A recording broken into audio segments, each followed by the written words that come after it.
All right, everybody, welcome in to the PPV.com post-fight show. It's Dan Canobbio, it's Chris Algieri. We're literally on press row. We just witnessed Ryan Garcia pull off one of the biggest upsets you'll see in recent years. A majority decision knocked down Devin Haney 4 times in the fight. In the first round, later on in the fight, Haney just couldn't get anything going offensively. Everything we thought about Ryan's power is true. Everything you might have thought about Devin Haney's chin was true. Will we get a rematch? We'll see. This is raw emotion, Chris. Take us through it. Yeah, honestly, I was really surprised. The fatal flaw in Haney's game was his technique. He kept bow and arrowing his jab. As he jabbed, he would pull his right hand back to get ready for that. And that's when Ryan was able to catch him on the chin in that first round. And I don't think he ever really recovered from there. You saw from there, he started to load up on his shots or trying to land power shots, and he just is not the power puncher. When he was on that jab in rounds 2 and 3 and 4, he looked really, really good. But every time he got in exchanges, every time Ryan let his hands go, he looked brilliantly fast. His power is legit. And every time he touched Haney, Haney got hurt. Every time. I was shocked. That first round was something, man. That first round was pretty epic. This was a crazy build-up to this fight. We put up with a lot of stuff, but the fight delivered. It over-delivered. I heard some people talking about on here, they were saying, it's one of the best fights I've ever seen. The crowd was lit. The crowd was not lit for the undercard. I'm talking about one of the worst undercards I've ever seen. Dead in here. Ratcheted up to 1 million. Then the fight comes through, and you get an instant thriller. And it's so funny because Devin Haney was the one that was getting cheered on the way in. Yeah. But it was Ryan Garcia that was getting applauded at the end of the fight and then afterwards because he pulls off the upset. And we can still talk about the fight, then we'll get to what's next. But I just couldn't believe how much bigger Ryan looked in there. Yeah. So that extra 3 pounds mattered. The power from Ryan Garcia, the poise. We're talking about a guy that we thought was going to get disqualified. Yeah. We're talking about a guy that we thought was going to come out and throw caution to the wind. He was the poised one in there. And it was Devin Haney was the one back retreating at points in this fight. A complete role reversal. I'm shocked. I got to tip my hat to Ryan Garcia. And one of these predictions we did for PPV.com, I picked him to win by knockout. And all the other ones, I thought Haney would win by decision. And I thought he would win comfortably. But this is the theater of the unexpected. This is the theater of the unexpected. This is why boxing, when it's done right, is one of the best sports in the world because you can get something like we saw tonight at the Barclays Center. Listen, when I'm wrong, I will admit it, and I'm happy to be wrong because this was a great fight. It was a lot of fun. It was an edge-of-your-seat, barn-burner type fight, back and forth, action.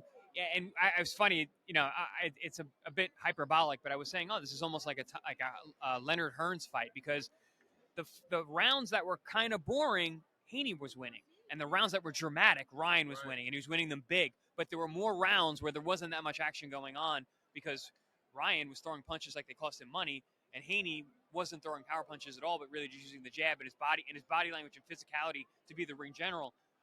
Really interesting. A lot of narratives in the fight, but you got to tip your hat to Ryan Garcia. He fought very, very poised. Dude, we're never going to hear the end of this. Completely different than everything he led up to. Maybe he is crazy like a fox. I wish he would have made weight so he could have been a world champion tonight. I think he matters. It does matter. We were saying. I will never not say being a world champion doesn't matter. I'm talking to a world champion right here who did it the right way. It doesn't matter for Ryan Garcia. And we were talking about right before we got on the air here. It's like win or lose. If somehow Ryan Garcia doesn't win this fight, he doesn't win a decision. They give it to Devin Haney because it was that type of fight where it could have went either way. In terms of how Mannix was scoring it, I thought Ryan Garcia won demonstratively, but. It was that type of fight. I had it much closer than you did. Right. It was that type of thing where win or lose, Ryan Garcia is not going anywhere. This is one of the biggest draws in boxing, and now he just pulled off one of the biggest upsets. He handed Devin Haney his first loss. Didn't just hand Devin Haney a loss, knocked him down 4 times. Like Ryan Garcia ain't going anywhere. He showed a level of competitiveness tonight that I didn't see in him. He showed us in the Tank fight that he can fold and he can wilt. But he always said he blamed the weight. Honestly, it makes me think that he wasn't lying. He was telling the truth that, the weight was really killing him to make 35. And it seemed like he learned a lesson from that fight because he came in here. He's like, I don't care about making the weight. I'm not making the weight. Why would I come in weak? I'm going to come in strong, and I'm going to put on a performance like he did. Which, again, it's going to make an asterisk. You're always going to talk about the weight. It's like, well, what happens if he actually pulled those last 3 pounds off, made the weight, and actually was drained the way You think there's going to be that discussion? I think so. There should be. Because Devin was visibly strained yesterday at the weigh-in. Well, I said that. Well, that's one thing. But Haney loses, but he keeps his title at 140. Ryan Garcia gets the win, and he moves on with the fame and the fortune, and he can go anywhere. I mean, he can go for a Tank rematch. He can go up to 147 and look out up there. He's a money guy in this sport now. I mean, he just got the biggest win. You can no longer say, Ryan Garcia's skills or he doesn't have a big win. He has a big win now. And now he's still the money guy. If anything, his name was in the news even more for all the wrong reasons. I mean, we're never going to hear the end of this from Claudia Trejos in here. You're never going to hear the end of this from Ryan Garcia. If you thought you heard a lot about from Ryan Garcia, this is just the beginning. This is just the beginning. We're like, one thing we said, Chris, was like, man, if he loses, he's probably going to disappear. And if you didn't like what he was saying in the previous 3 months, he was probably going to disappear. Oh boy, he's going to double down now. Well, yeah, absolutely. I mean, I don't want to discuss that. I want to discuss about the next fight. I think it should be a rematch. I think they should fight again. For Ryan said, let's run it. Well, if you're Ryan looks like he has his number.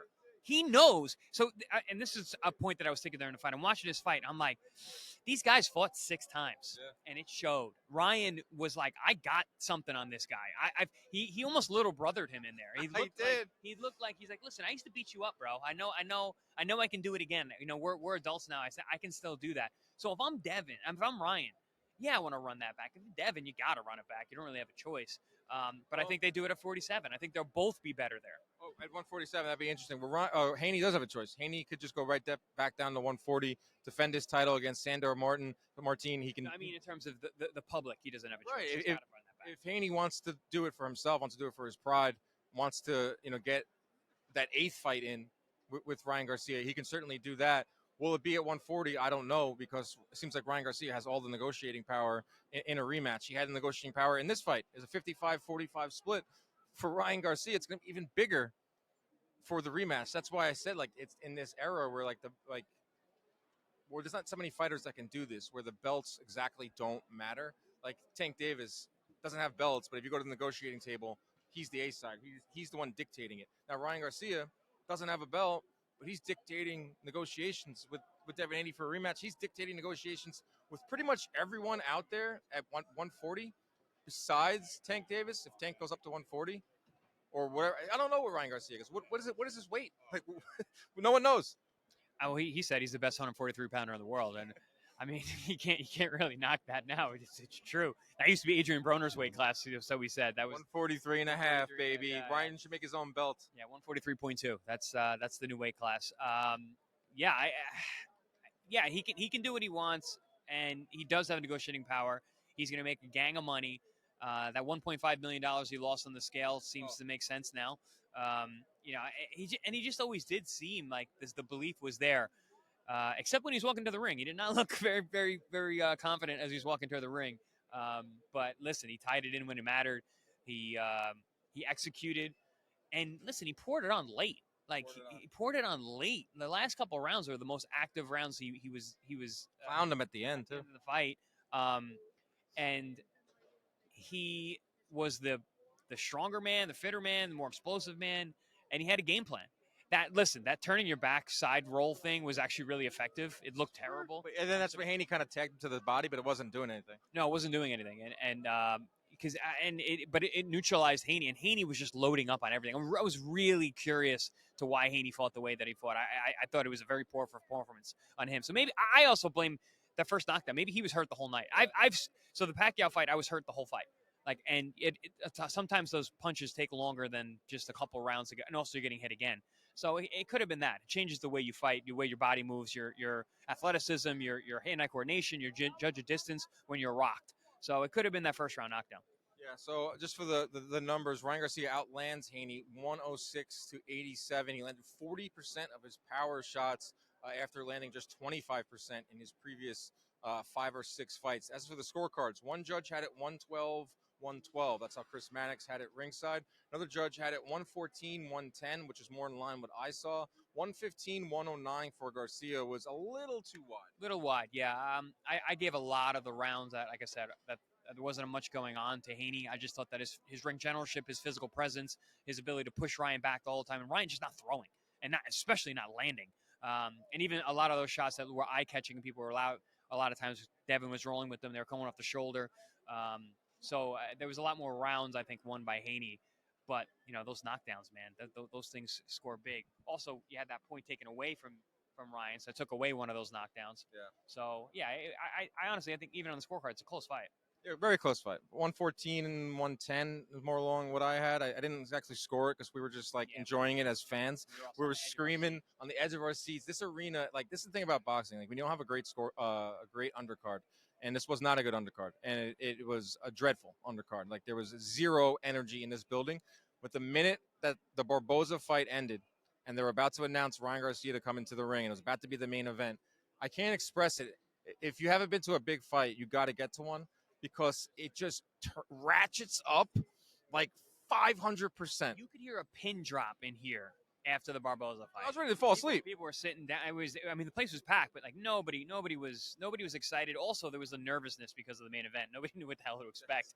So it was very, very edgy in here. Very weird fight week. A lot of tension in the air. A lot of tension in the air. A lot of what's Ryan going to do? But Ryan's the one that came out poised. Ryan's the one who came out with a game plan and executed a lot better. It helps that he was 3 pounds overweight and was able to carry that power in the ring. Haney had a game plan. It was a poor game plan. He was hooking. And it was funny. He was just saying that in the breakdown. Don't hook with a hooker. And it's exactly what you don't do. But that seemed to be his game plan. If you look at the warm up, he's doing leaping left hooks. So as soon as I saw that, I'm like, what are you doing, bro? You're gonna hook with those dangerous. You're going right into the lion's maw. And it was a bad idea, obviously. It didn't work immediately. But also, like I said, the technical proficiency issues, you got to know the guy's throwing the right hand. Tim Bradley says, he's like, if you're fighting Ryan Garcia, you just got to answer the phone, meaning you got to keep that right hand up. Haney didn't do that all night. Yeah. Even when he was ducking down, his right hand was always floating. All right, quickly, for what's next for each guy, Ryan Garcia, the world is his oyster. If he wants to fight at 143 catchweights, he has all the negotiating power right now. A fight with Gervonta Davis seems pretty far down because Gervonta Davis is still fighting at 135 pounds. A rematch with Devin Haney is on the table. A move up to 147. He talked about Terrence Crawford to me. He talked about Sebastian Fundora to me. That's like a 54-pounder tonight. So. When he brought up Sebastian Fundora's name in one of the scrums earlier this week, I just kind of giggled because that's you're trolling. I don't know if I'm going to go as far as to say he'll go to 154, but maybe 147. 147 could be a move for him, for Ryan Garcia. This fight's there. The thing is that for Ryan Garcia, it's revitalized his career. Whatever he wants to do right now, he can, because there's not that many money players in the sport. He's one of them. Canelo's one of them. Joshua's one of them. Fury's one of them. Canelo is one of them. And now you have to add Ryan Garcia's name to it because he just defeated Devin Haney to match his crazy star capabilities or whatever he is right now as a name in not just boxing, but when my mom is asking me about who Ryan Garcia is, he came up on my Facebook, then you are doing something here. So I'm curious to see what Golden Boy does. I'm very curious to see how the Ryan Garcia victory tour, the Ryan Garcia victory lap, and what's next. That's the beauty of the sport. Is we're always asking what's next. It's going to be a lot of F-bombs and a lot of flipping people off, I believe. He did that in the ring. Yeah, he did that in the ring. But he's like you said, he's going to go on a tour doing that. And there's going to be a lot of us boxing analysts and insiders that are going to be eating crow. But like I said, I'm glad to be wrong and admit it, especially if the fights are good and it's good for boxing. That was good for boxing. Tonight was great for boxing. Ryan Garcia picks up the win. Thank you to ppv.com for riding with us all week long. I hope you enjoyed the content over on our social media channels, over on the live chat here on the Inside Boxing Live YouTube page. We're rocking and we're rolling. In 2 weeks, we're in Las Vegas for Canelo Alvarez versus Jaime Munguia. In a month, we're back in Las Vegas for Tank Davis versus Frank Martin, David Benavidez versus Alexander Vodzik. We're in fight season. It's fight season. Fight season. It's fight season, folks. I hope you enjoyed the show. Keep your hands up at all times. Protect yourselves at all times. Stay out of those DMs unless you have an after party for us in New York City. We're out.